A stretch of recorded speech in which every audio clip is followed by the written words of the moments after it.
Tonight, several breaking stories as we come on the air. Images coming in right now from Fort Worth, Texas. An explosion. They are searching for potential victims going room to room at a hotel. And this powerful new storm tonight, whiteout conditions already, treacherous driving, several reported tornadoes already. The blizzard conditions and now the tornado threat as we go into the night. More than 40 states on alert, heavy snow, strong winds and flooding. And then the east gets hit tomorrow. Rob Marciano standing by to time this out. Also, the breaking news from Fort Worth, those images just coming in, investigating an explosion. Multiple injuries already reported tonight. They are going from room to room in that hotel, searching for possible victims. First responders at the scene, Matt Rivers in Texas for us. The new discovery after the terrifying moments on board that passenger jet when part of the door ripped off at 16,000 feet. Cell phones sucked out of the cabin, a teenager's T-shirt ripped off. A key piece of the plane found in a backyard in Oregon. Now we learn what was known about that plane a month ago and what inspections have just revealed tonight. Several other passenger planes affected, and Gio Benitez reporting. Stunning new details about the effort to hide Defense Secretary Lloyd Austin's hospitalization and the severity of his condition. Austin in the ICU for days before President Biden was even told. How does this happen? Arthur Raddatz standing by tonight. President Biden in South Carolina today, speaking at an historic black church in Charleston, where 9 worshipers were killed by a stranger they had invited to join them. President Biden denouncing white supremacy and taking aim at Nikki Haley and Donald Trump for their comments on the Civil War. Rachel Scott reporting.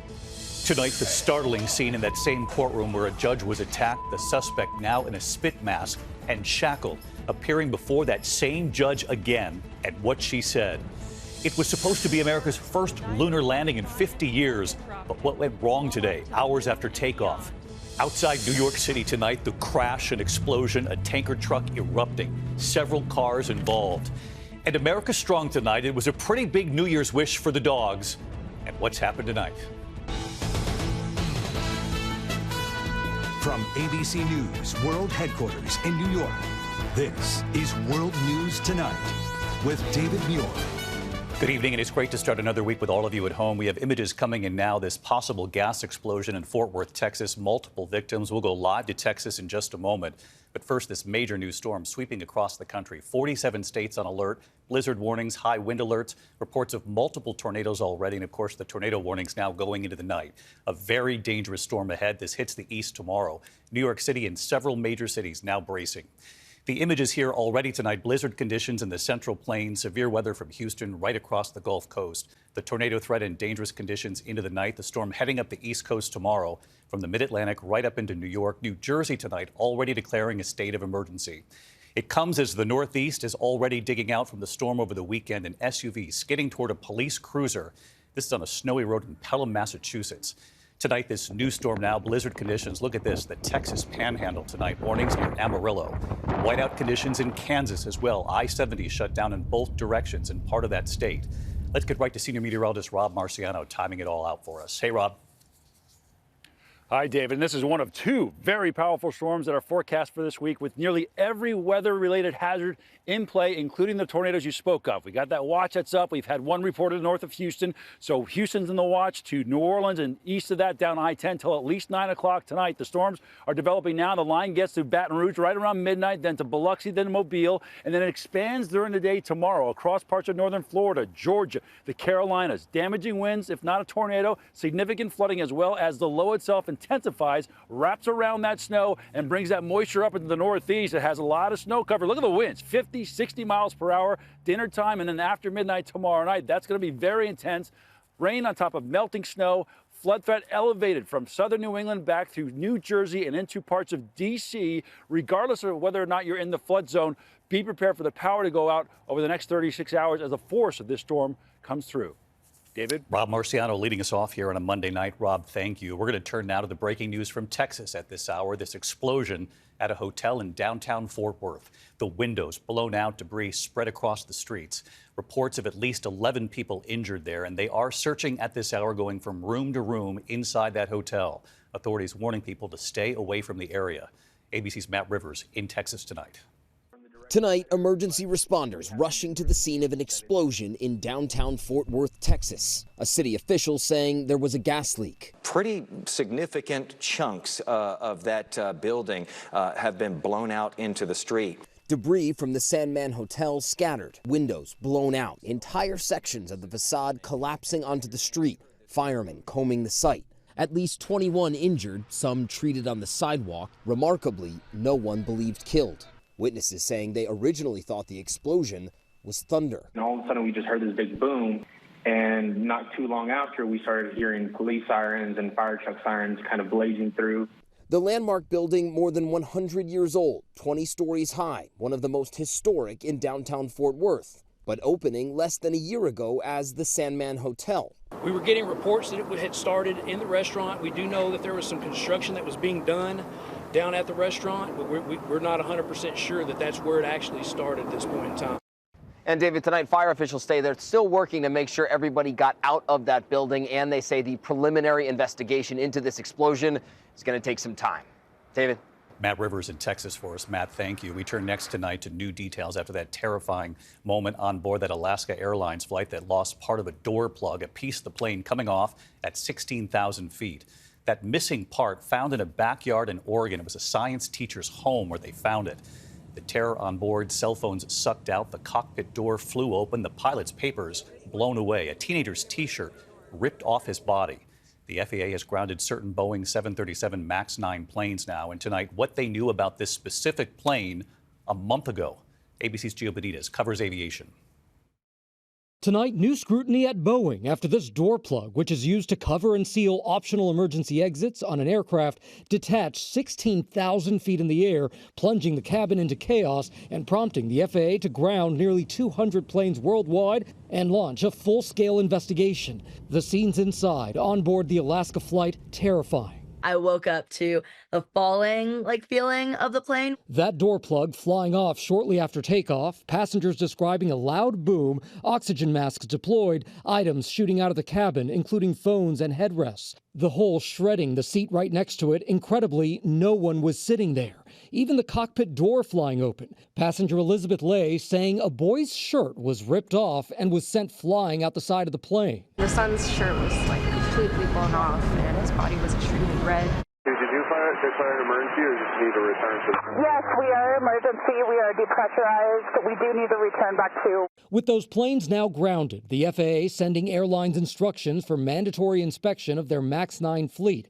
And just today, United Airlines, which owns and operates 79 of the MAX 9s, says it has found loose bolts in the door plug that needed additional tightening. The fact that loose bolts have been found in other similar aircraft indicates that possibly this is an endemic problem that was created in manufacturing. United not commenting on how many planes had loose bolts, but says it appears to relate to installation issues in the door plug. And take a closer look here, because you see that section that's taped off? That's where that door plug was before it flew off. Now they're going to look at the door frame, bolts, and fittings. And it turns out there were concerns on this specific plane in the past month before this accident. The NTSB telling us pilots on the same relatively new plane noticed warning lights for the cabin's pressurization at least 3 times. The airline putting it back into service, but with restrictions that it couldn't fly over open water. Does that concern you at all? Everything concerns us right now. Everything is part of this investigation. That door plug found after a 3-day search in a Portland teacher's backyard, located on the fuselage meant to plug a gap for an optional exit. It's made by Spirit Aerosystems at a plant in Kansas, where it's then shipped to a Boeing plant in Washington. Investigators expected to zero in on both plants. Well, this is really something, the fact that they had already said that this passenger jet should not be flying over water. A lot of people are going to be asking, should it be flying over land, given what they certainly know now about this. Also remarkable, Gio, that this flight was nearly full, with the exception of those 2 seats right next to where part of the plane came off. It is just incredible to think about, David. And just imagine this, that thankfully they were not at cruising altitude just yet. But again, like you said, those 2 seats next to the door plug, they were empty. Nobody was sitting there. But in the 3rd seat, we're told there was a 15-year-old boy. He's the one who lost the shirt. We're told that he actually jumped over to the other aisle to get away from that hole, David. All of it's just unbelievable. We're just glad everyone survived this. Gio, thank you. We turn next tonight to stunning new details about the effort to hide Defense Secretary Lloyd Austin's hospitalization and the severity of his condition. Austin was in the ICU for days before President Biden was told. ABC's Martha Raddatz tonight with the troubling timeline and the questions now about how this could happen. Tonight, startling new revelations about the extent of the efforts to hide the hospitalization of Defense Secretary Lloyd Austin and the severity of his medical emergency. It was December 22nd when Austin secretly underwent a still unknown elective surgery. He was released the following day. But on Monday evening, January 1st, Austin was in such severe pain, he was taken by ambulance to Walter Reed Hospital and immediately rushed to the intensive care unit. His personal security detail following the ambulance. On January 2nd, Austin's chief of staff, his senior military aide, and senior Pentagon press secretaries were made aware he was hospitalized, but no one contacted the White House or Congress, and the press secretaries, Major General Pat Ryder and Chris Marr, kept the information hidden from the press and the public. On the afternoon of January 2nd, due to the seriousness of the secretary's condition, routine authorization, which normally happens when the secretary is out of pocket, was transferred to the deputy secretary, Kathleen Hicks, who was on vacation in Puerto Rico. She was not made aware that Austin was in the hospital. On Thursday, January 4th, good afternoon, everyone. Spokesman Ryder held a press briefing and said nothing about the hospitalization. On that same day, Deputy Secretary Hicks was told of the severity of Austin's medical condition. She then worked with the Chief of Staff on a plan to notify the White House and Congress. On January 5th, Secretary Austin resuming his duties from the hospital. The press and public finally told about it late in the day. Secretary Austin issuing a statement from his hospital bed. I recognize I could have done a better job ensuring the public was appropriately informed. I commit to doing better.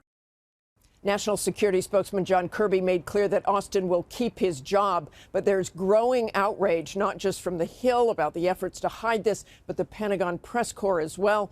And David, Austin is now out of the intensive care unit, but remains hospitalized in good condition, although we still have no idea what happened to him. Still David? Many questions ahead. Martha Raddatz tonight. Martha, thank you. We turn now to the race for the White House. President Biden in South Carolina today speaking at an historic black church in Charleston where 9 worshipers were killed by that stranger they had invited to join them. President Biden denouncing white supremacy and taking aim at Republican candidates Nikki Haley and Donald Trump for their recent comments on the Civil War. Here's Rachel Scott. Today at the Charleston church, where 9 black worshipers were gunned down by a racist killer, President Biden denounced white supremacy as poison and accused some of his Republican opponents of trying to rewrite the history of the Civil War. But the truth is under assault in America. It came after South Carolina's former governor Nikki Haley, when asked about what caused the Civil War, did not mention slavery. And after Donald Trump suggested the war could have been prevented entirely if the two sides negotiated.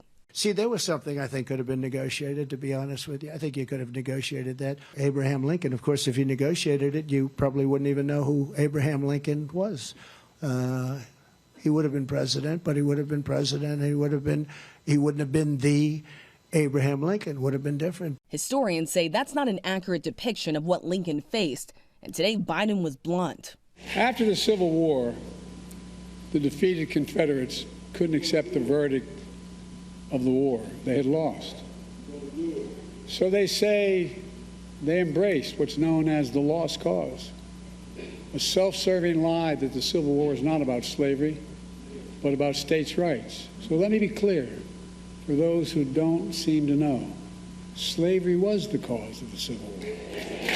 There is no negotiation about that. I pressed Trump's rival Ron DeSantis on Trump's claim the Civil War could have been negotiated. Even DeSantis asking, what is Trump talking about? I don't even know how to judge. I don't even know what he's talking about. I mean, Lincoln did what he had to do. He ended up ushering in the abolition of slavery, and he saved the Union. Today, DeSantis turning up the volume on Trump. He even suggested that the Civil War, he could have potentially negotiated that somehow. He couldn't even negotiate funding for a border wall when he had a Republican Congress. We are just 1 week out from the Iowa caucuses, but none of the major candidates were out on the campaign trail today. Nikki Haley forced to cancel her event today due to the heavy snow. With such little time left, they will be looking to make up that lost ground, David. Yeah, the scene behind you tells the story on that part of it anyway. Rachel Scott tonight. Rachel, thank you. Meantime, tonight, former President Trump has filed new motions to try to dismiss Georgia's election interference case against him, claiming presidential immunity. Trump and 18 others are accused of a criminal enterprise to overturn the 2020 election in that state. He claims he was acting in his role as president and is immune from prosecution. He's made the same claim in his federal election subversion case. An appeals court hears arguments in the federal case tomorrow, and Trump says he'll be there. We turn now to another courtroom, another jarring scene, in fact, in that same Nevada courtroom where a judge was attacked. The suspect this time in a spit mask and shackled, appearing before that same judge again. Here's Kana Whitworth. Tonight, shackled and wearing a spit mask and mittens to prevent self-inflicted injuries, Deobra Redden back in court, coming face to face with the Nevada judge he brutally attacked just days ago. Got a lot going on, sir. Judge Mary Kay Holthus was about to sentence Redden last Wednesday for violating his parole from a previous attempted battery case. I appreciate that, but I think it's time that he gets a taste of something else because I just can't with that history. In accordance with the laws of the state of Nevada, this court... Redden suddenly charging Judge Holthus and, according to the arrest report, tackling and punching her and pulling her hair out. Multiple people rushing to her aid also injured. In court today, Holthus sentencing Redden for up to 48 months in prison for that previous attempted battery case. I want to make it clear that I am not changing or modifying the sentence I was in the process of imposing last week before I was interrupted by defendant's actions. And David, Redden faces multiple charges, including battery and extortion from Wednesday's attack. He'll face a different judge for those. David. Kana Whitworth tonight. Kana, thank you. When we come back here, the crash and explosion outside New York City tonight, a tanker truck erupting, several cars involved. And it was supposed to be America's first lunar landing in 50 years. But what went wrong today, just hours into the mission? Outside New York City tonight, a tanker truck fire in Hasbrook Heights, New Jersey. The truck crashing into another car on Route 17, slamming into a car dealership next and exploding into flames. At least 24 vehicles on that lot were destroyed, train service disrupted. No one was hurt. When we come back here, the plan for America's first lunar landing in 50 years, what went wrong today, and then the wish for so many dogs answered. To the index, the setback in what was supposed to be the first landing on the moon in 50 years and the first ever by a private company, Astrobotic. The lunar lander blasted off from Cape Canaveral on a powerful new Vulcan rocket. 3 hours later, though, operators reported a critical fuel leak, preventing the spacecraft from pointing toward the sun for solar power as its battery power was running out. It's unclear whether they'll be able to redirect it and recover any part of the mission. When we come back here tonight, the New Year's wish for the dogs. Wish granted. You're going to love this. ABC World News Tonight with David Muir, sponsored by Alka-Seltzer Plus for amazing fast cold and flu relief. Finally tonight here, going home. Tonight, the images from Gettysburg, Pennsylvania. For the first time in this shelter's 47 years, every single dog has found a home. The team, their giant smiles, showing off their empty shelter. Ellie, Bowie, Archie, Hercules, all adopted. The Adams County SPCA taking the dogs in, treating them, grooming them, getting them ready for their forever homes. This is Milo when he came in. This was Milo after they took care of him. 598 adoptions in just 1 year. And right here tonight, Winston with his new owner, Kelly. Hi, David. Kelly Flavin holding Winston. This is Winston, and he's fitting in great with us. He's been with us for about almost 2 weeks now. Winston! And don't forget Simon with his new parents. Hi, David. Corey and Brian Strait adopting Simon, his new sister Gracie on the left. He is such a good boy, and he loves his sister Gracie. And tonight, in this new year, the shelter already accepting new rescues. Hi, David. Let's clear the shelter again. Jess Johnson on the left holding 1-year-old Moose, Tammy Van Meter Weibel in the middle, and Sherry Phillips holding 1-year-old Cheyenne. Please adopt your next four-legged family member from your local shelter or rescue. These shelters do incredible work. All those dogs going home. I'll see you tomorrow. Good night. Thank you for making World News Tonight with David Muir America's most watched newscast.